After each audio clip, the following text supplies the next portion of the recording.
Bienvenidos de regreso a Biblia y Teología con el Dr. Larry Trotter. Esperemos disfruten el siguiente episodio.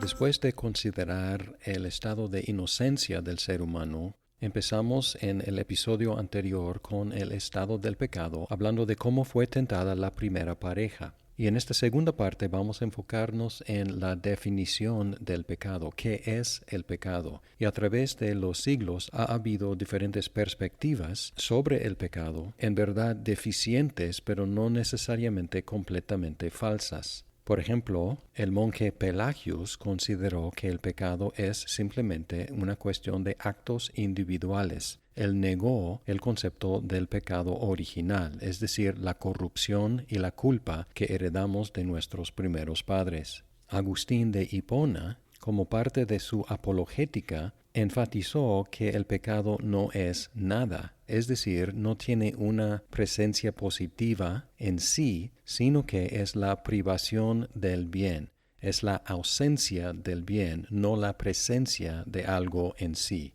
Esta definición lo ayudó a contestar el problema del mal. ¿Cómo puede Dios permitir el mal en el mundo? Y al decir que el mal no es nada, aparentemente resuelve el problema.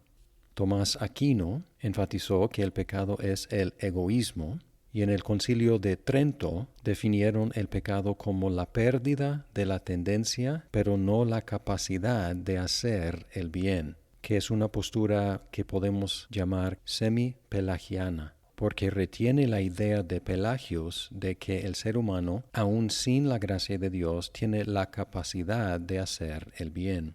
El teólogo Karl Barth del siglo pasado definió el pecado como el orgullo, la pereza y la falsedad.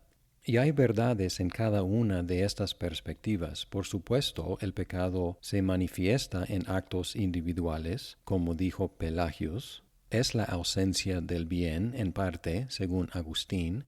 Por supuesto, según Tomás Aquino, involucra el egoísmo.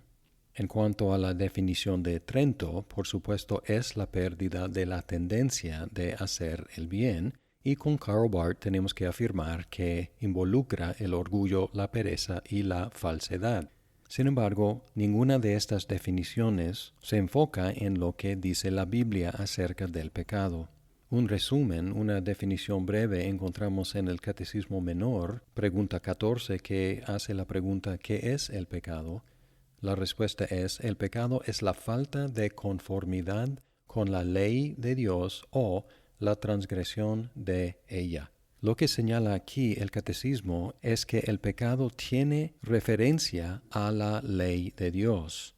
No podemos definir el pecado sin referirnos a la ley de Dios. En 1 de Juan 3:4 dice, todo el que practica el pecado practica también la infracción de la ley, pues el pecado es infracción de la ley. Ahí está una definición bíblica. El pecado es infracción de la ley. Como el catecismo indica, la ley incluye no solamente mandamientos, sino también prohibiciones. Y cuando algo es mandado y no lo hacemos, es una falta de conformidad a la ley de Dios. Es omitir algo, un pecado de omisión. Y si la ley prohíbe algo, y lo cometemos, es una transgresión, es decir, un pecado de comisión.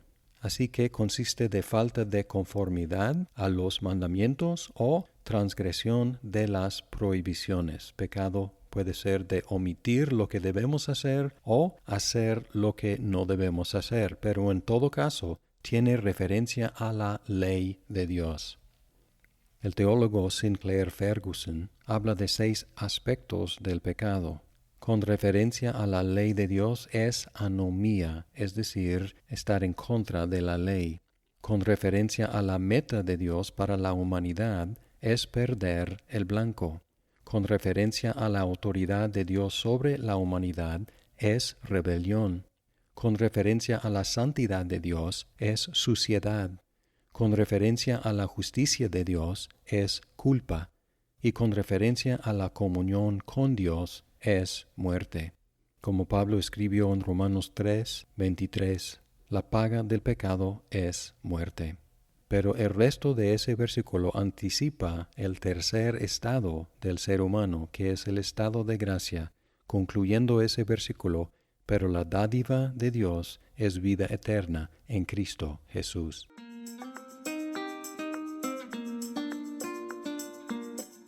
Muchas gracias por escuchar este episodio. Si estás disfrutando Biblia y teología, por favor compártelo con tus amigos. Hasta pronto.